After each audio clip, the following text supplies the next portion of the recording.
You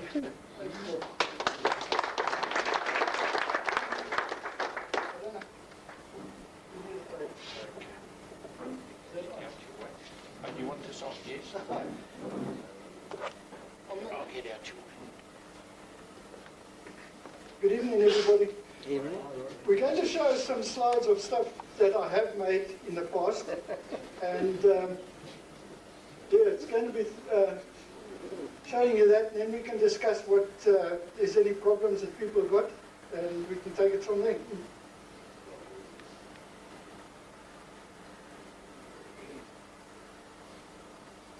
There's a key. It's just a key rack made out of ordinary plywood.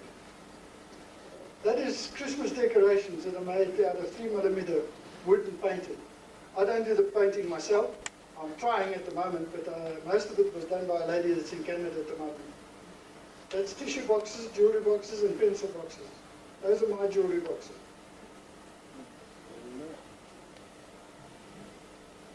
These are jewelry boxes made out of ply, and made out of 9mm ply.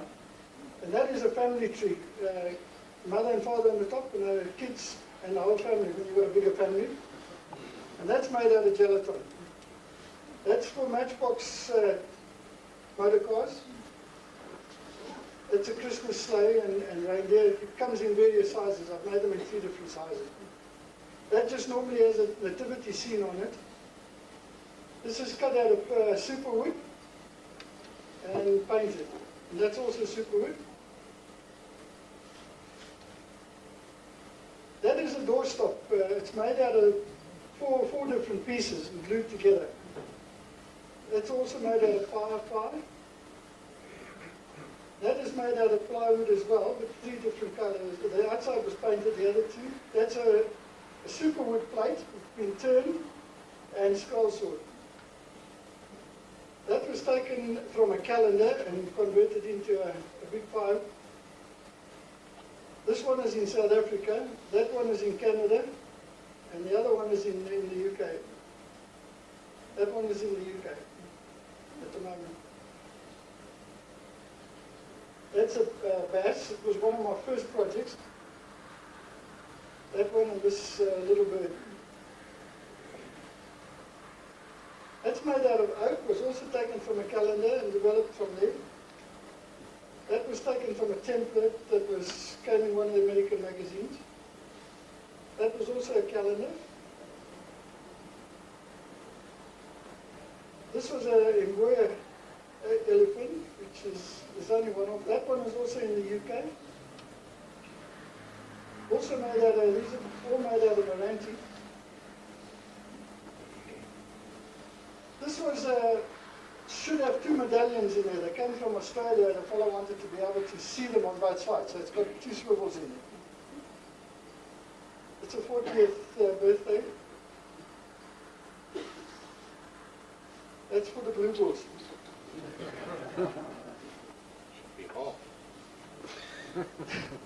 That was also taken off a calendar. This was made for a hunting trophy. And that one takes a photograph. That one came from an American magazine, as you can see being the wood. That's an owl also made out of, that one was made out of Meranti. This is a plywood leopard. And that's one of my latest, came off a calendar that I've converted into a skull saw. And that's a Christmas table decoration. That's a kitchen clock. This is a dinosaur that was requested for somebody that kid loved dinosaurs, and the lady wanted the dinosaur clock. That is also out of wood, that's super wood that's been sprayed.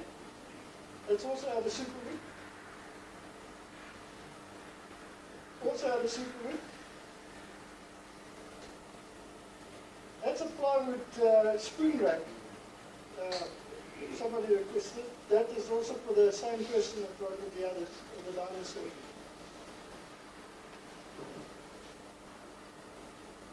All made out of super wood and then painted. That's a plywood lion head. That's a zebra Made out of super wood and then just painted with a backing, a white backing behind it.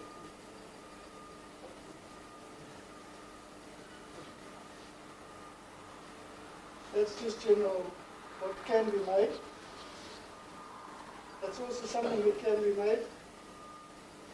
I haven't done any of that yet, and that I've never made. No. That is a towel rack for when you go to shower and your towel is too far, you can bring the towel rack closer to the shower. Those are the balconies. These are racks. It's giving an example of what can be made with a skull saw.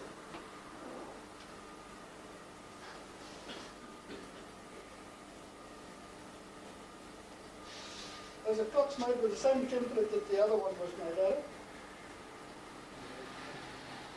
That's for 2010. I've made a special container like that with a motorbike on it for somebody that lost their life in a motorbike accident and they wanted to hang their jacket up on it. That's the project we're doing at the moment for the home. That's my own painting, my own effort at this stage.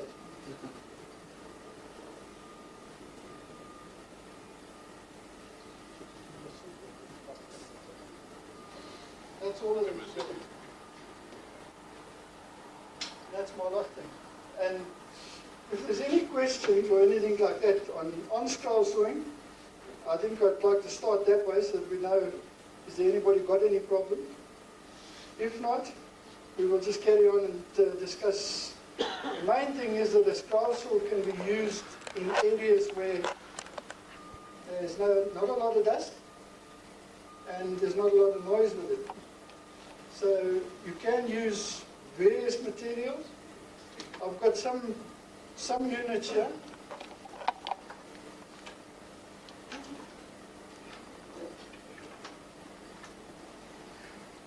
That is using old CD discs. Make Christmas ornaments with it. That one and that one. This is cut from Perspex, and that was cut from plastic. They're not as easy to cut as wood, which I prefer wood. But I've recently found out that you can actually cut ceramic tiles on a skull saw as well. They utilize the blade that you can purchase from most hardware stores. It's the tungsten blade that you can use in a handsaw. You can fit it into your skull saw and cut ceramic tiles to make mosaics, if you're interested in that. Then I have quite a few items that I have cut up and pass around, and you can have a look at. And I've also cut various thicknesses of wood to give you an idea of what the different blades, how they cut differently on different size wood, and how whether they tear out or whether they cut clean, or whether you've got to do a lot of dressing or things like that. So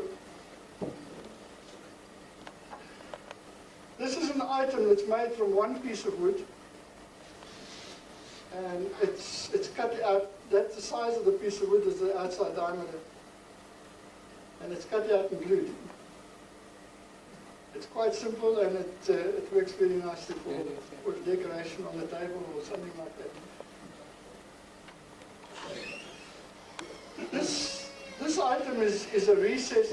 It's called in Papa's footsteps.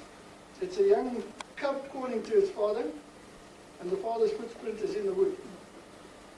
Now that is made by tilting your table at a degree and cutting only in one direction.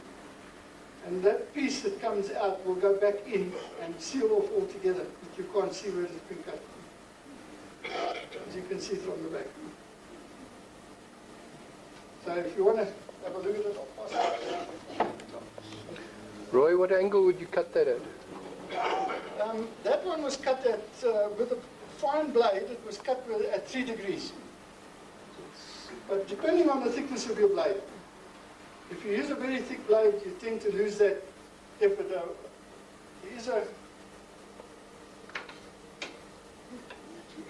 I'll pass that around and you can see the different angles are written on it as to what thick you can see there, some of them are cut with a very thick blade, and design myself, it wasn't what I enjoy about skull sawing. It's so interesting, and you tend to get carried away afterwards. You've got all the templates, but you never use them because you prefer to design your own. And that one was also one of them that was designed. That was my first one. That's why it's made out of plywood, in case there were any mistakes, and it didn't cost so much. Roy, just turn it this way.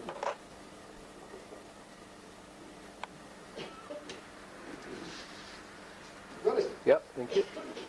If one is interested in starting on a scroll saw, I recommend that you start with a jigsaw, basically.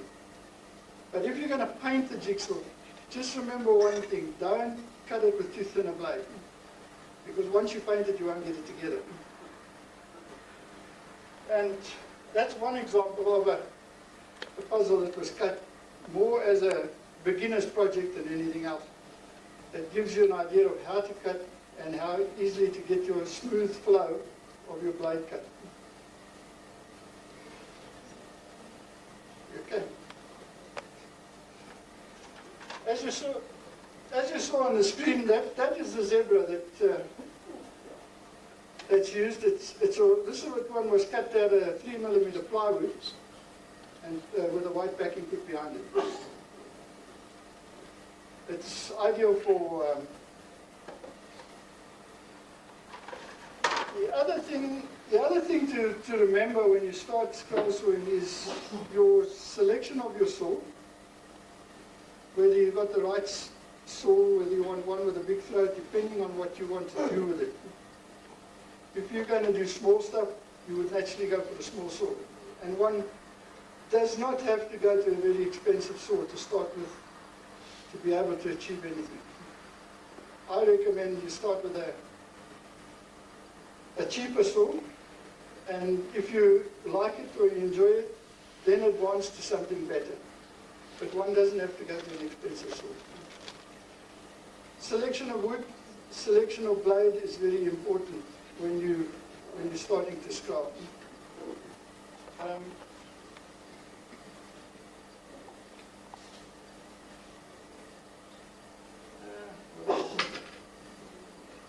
Falling to pieces, not the way. What I've done is I've cut some pieces out of ply, thin ply and thick ply, with various size blades, which I have written on them. And it gives you an idea of what the back, how it breaks out at the back, or how it cuts. So if you'd like to see that, let me see that. Want any questions? To give you an idea on it.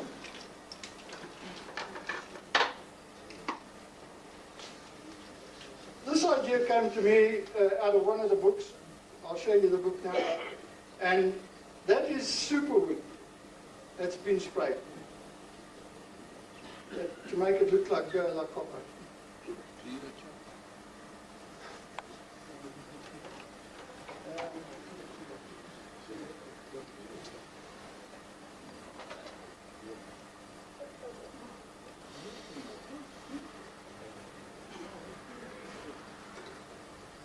A lot of the ideas come out of some of these books, which I was fortunate enough to be in Canada, and I brought some back with me.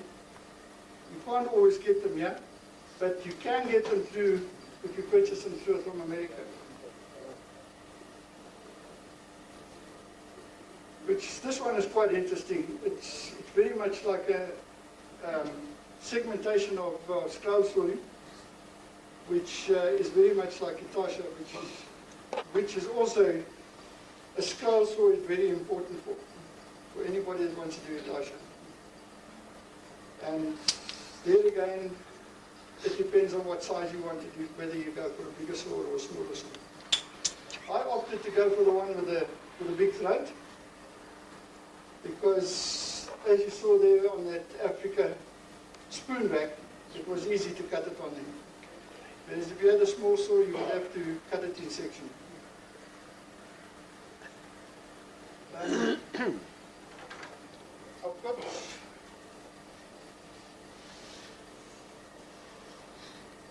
thickness of wood thickness of wood is, on that particular saw I can cut up to 2 inches, up to 50 millimeter. Which this was 50 mil gelatin which I cut. But they always have the problem with blades bending. They call it a blade bend. And if you look at your skull swing, you'll find that the bottom is smaller, the gap is smaller at the bottom than it is at the top. And that is when one is forcing the blade, or the blade is getting blunt. And that's a typical example of what happens when you do that. You can see it didn't cut straight.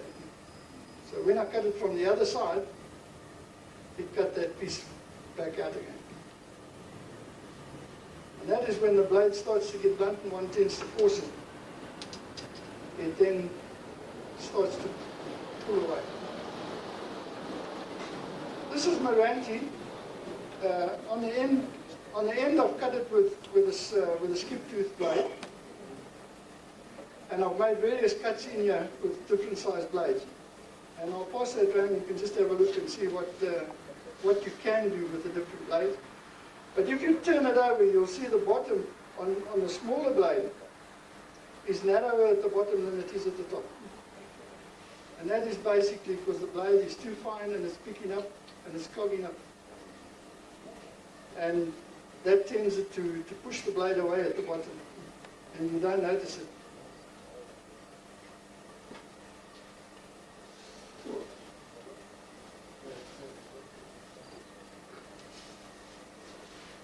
I've got a piece of pine here as well, which I did the same thing with various blades.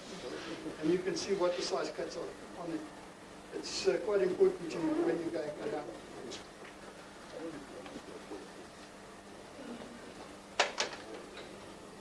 What else? Now you want a demo?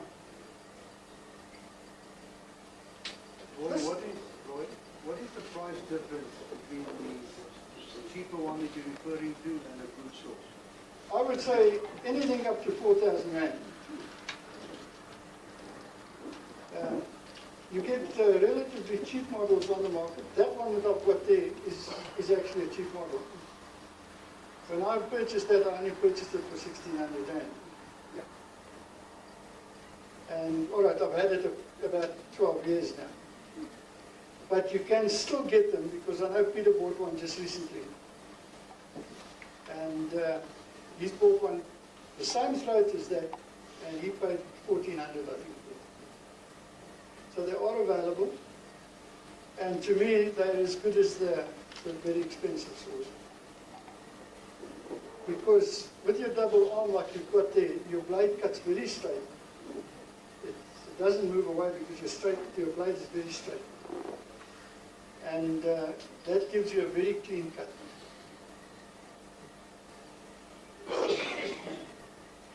This again is I've just cut into super wood with the various size blades, which gives you an example of what thicknesses you can get to. I haven't used a round blade on this. I'm not a lover of a round blade. I haven't had much success with it.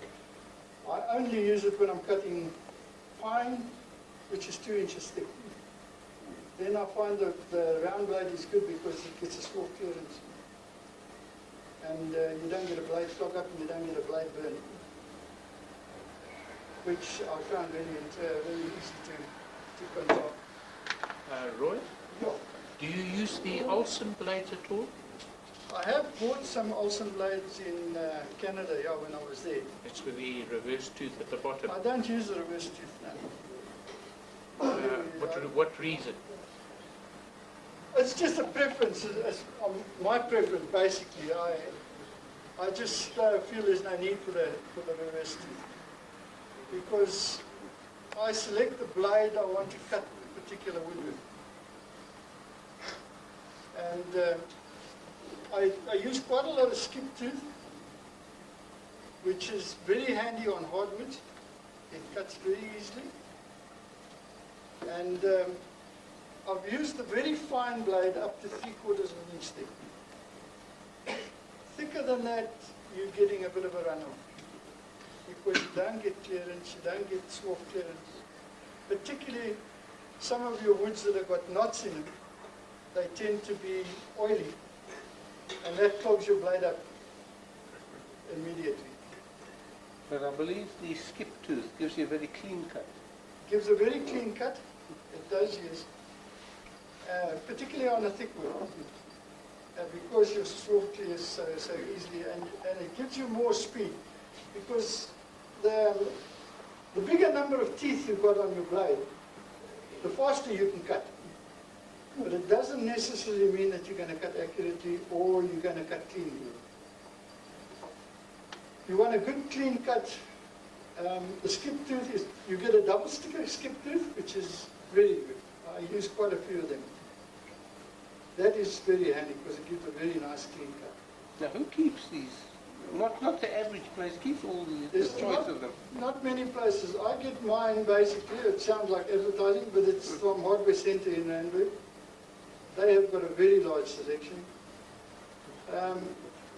Some of their prices are a little bit on the high side, but I bought some recently and I paid 20 Rand for 12. Some was 36 Rand per 12, depending on what you order. And I know they've just got a new stock in because they hadn't unpacked it yet when I went to buy one. Because I requested at number 2 and they didn't have any. They were waiting to unpack their stock. But I normally use, I think Peter, you use a 2 as well, don't you? No. 5. 3, 5, 9, 7 and 9.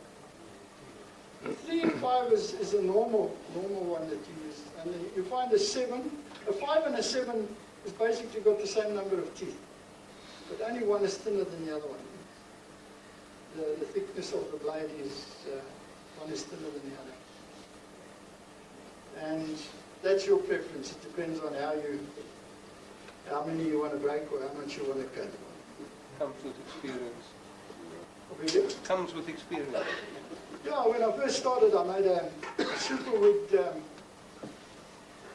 was like an alphabet made in a snake. And this lady asked me to make it and she was going to paint it. And she asked me for a price and I gave her a price, and when I cut the first one I thought, well, I'm going to lose on this because I used about 3 blades. And as the days went on, I eventually got about 4 snakes out of 1 blade. So you do get experience. That's why I say I recommend to anybody that starts, start with a jigsaw, with a puzzle. It gives you that feeling of the blade. And that's the important thing with scroll sawing, is to get to know your saw. You've got to get to know your saw. And if you're going to do very small radiuses, small cutout, use a finer blade.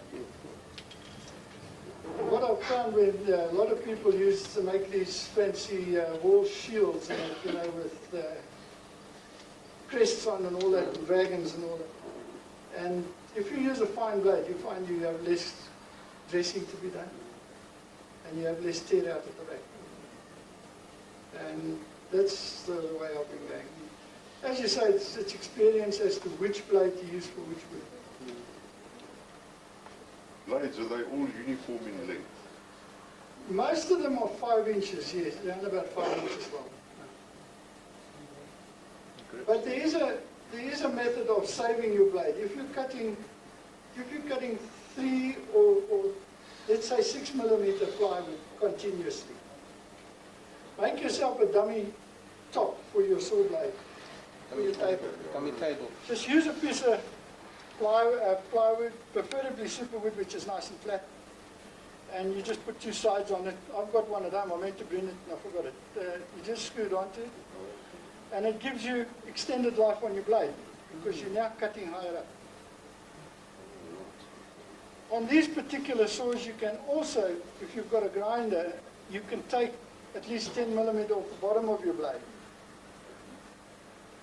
which will also give you extended life because you can adjust the height of your blade here. You see this? That can go down further and further, you see. So you can put a shorter blade in there. Now, the one that I've got is, it's got 2 different types of fittings. One where you're using a grub screw clamp, Like this clamp, yeah. and the other one has got like at the end of the blade, it's got little pins. Yeah. The chook, is that A lot of the scroll saws come with the combination. They come with the one to take the pin. Now this one can't take a pin because it hasn't got a slit in the top here. Now the Hegner has got the old Hegner I've got has got a split in here which I can take the pin blade.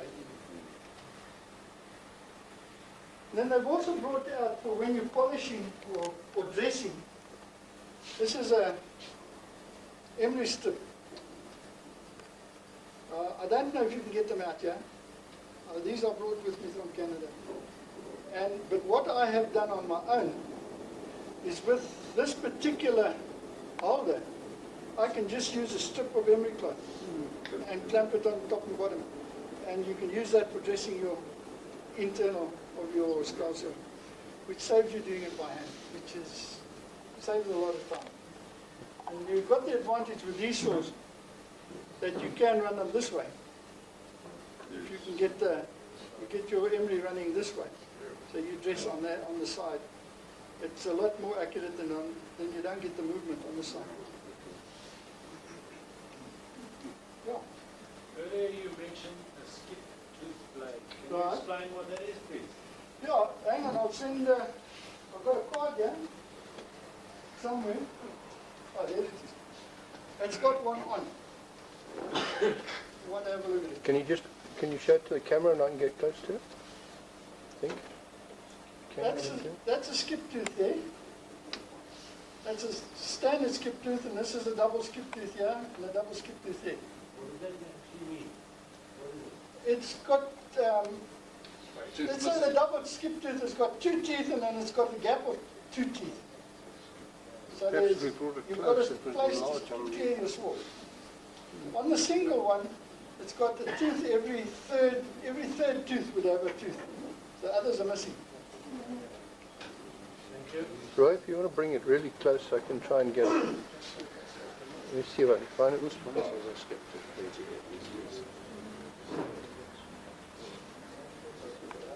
That's a normal.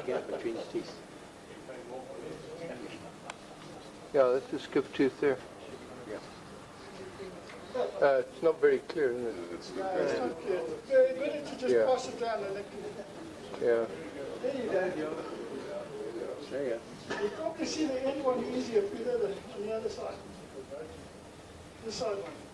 No, sorry, the other side. That end one, the end one is the round one. the second end. And that's the skip tooth. You see the teeth are missing. What is your service And that one works tremendously. It really does. Particularly on super glue, on fine, Okay. and also on your hardwoods. I was being a bit facetious. I think we could produce that one, but it has to be a clean cut. I've got a few magazines I'll pass on for you. Some of those dinosaurs were made from, these are how I got the templates. That's how the templates were given to me for the dinosaurs. And I just cut it from that. I just draw around it with a pencil and just cut from that. And actually cut the back out. You cut the back out with the router. You recess for the clock. Those are the others. I didn't bring them all.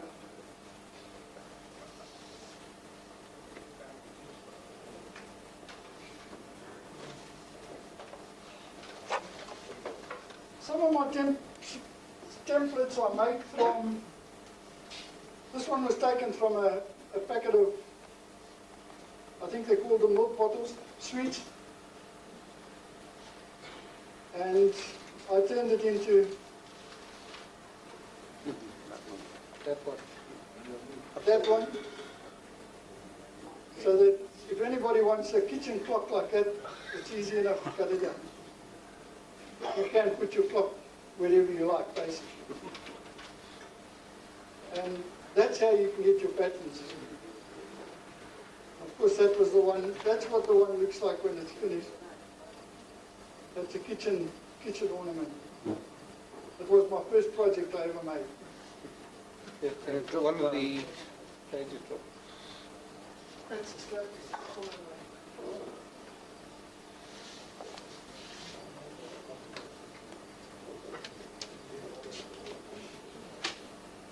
these are some magazines that can just have a quick look at. Dennis, how much time are we looking at? It's 1:45. What are you looking at, Tim? So, another 5 minutes. Is there any other question? Anybody got any problem? If anybody's got any problems at any time, I'm available if they're interested, or if I can help them, if I can, I will try my best. What do you take for neck pain? I'll be good. What do you take for neck pain? Neck pain. I stand up. I stand in Scottsdale, I don't sit. One of the reasons I don't sit is because it affects my lower back. Yeah. And I find that that's why we brought this down for the simple reason just to demonstrate. You want me to cut something? Just make sure Dennis puts your phone number in the newsletter. Eh? Make sure Dennis puts your phone number in the newsletter. Oops. I listened it and forgot I'd listened it.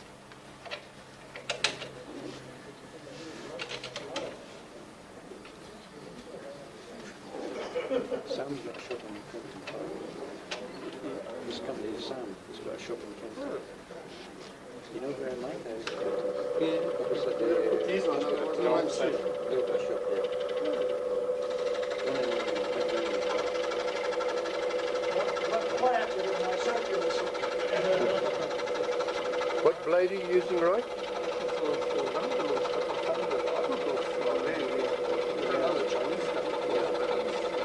and what for the Yeah, they also have Santa oh, Ramstein. Yeah, big ones. Big ones.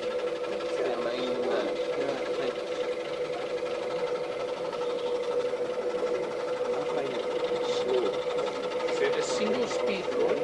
Variable? Single speed or variable? I've got a 2-speed on here, but I never use the other one, it's too fast. I walked in there by accident. I find well done. It's very hard to control it. 50 cents each. Make a look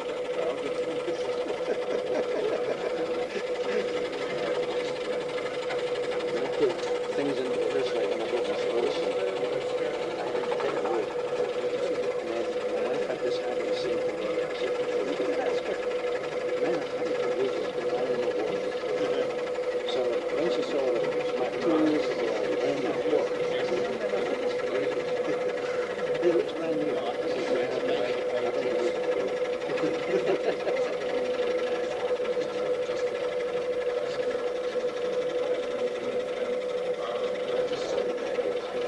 I actually started a jigsaw from and I never finished it. About 6 months ago. It was so slow. Painfully slow. This saw looks a lot faster. You get that? Maybe it's just a bit of blade for it.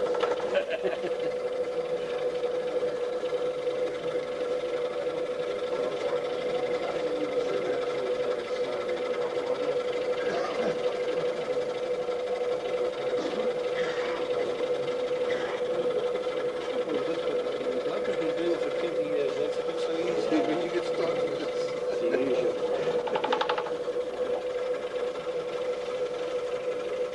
It's like Gabby's projects. He makes them look so simple when he says, Yeah, that's the advantage of a jigsaw. Eh?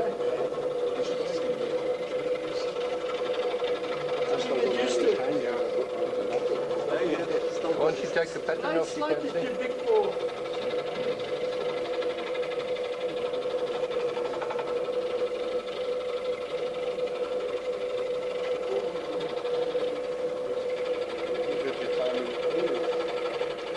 Yeah, I don't even put it on. I just cut all the weird shapes out of the sunlight.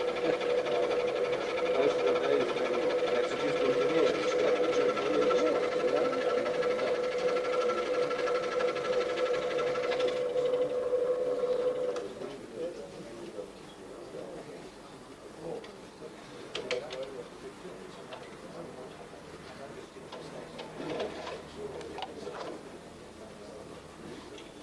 disadvantage of not having the pin. You can stop anywhere and take your blade out. That's your,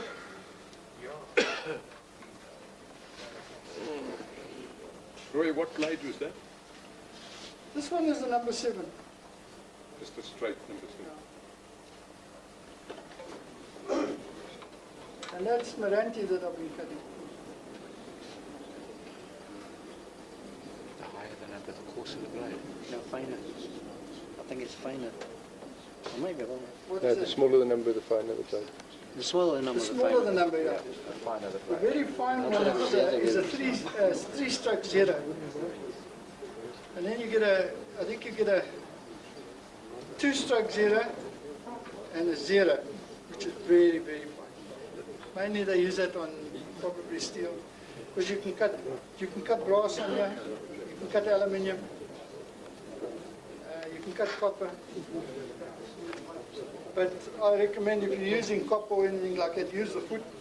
Not like me, I'll but use the foot if you're using metal, because it tends to cut. If you cut in perspex, I found that with mine, if I cut perspex, you get a lot of clogging because of the heat. Yeah, starts to melt. you're going too fast. Either your speed is too fast or you're feeding too fast. Well, I wouldn't know. I wouldn't think it's the feeding too fast. I think it would be more in the speed of the machine, because even if I do it lightly, it just I tends found to if melt. this piece here is It's when the blade heats up that the Yeah, problem. well, that's it. It melts it. that one was cut with the number 5. And that was perspex, but leave the paper on either side. Leave the paper on. If it hasn't got paper, stick a bit of masking tape on it. Or sticky labels or something like that. Or sticky labels. Or that, and another way of doing it is put a piece of wood on either side. Another thing you can cut with these skull saws is for scrapbooking. Use 2 pieces of wood and stack your papers between them so that you can clamp them. And then you can cut the papers out. Any thicknesses, cardboard, whatever. That's my lot. Thanks very much. Thank you.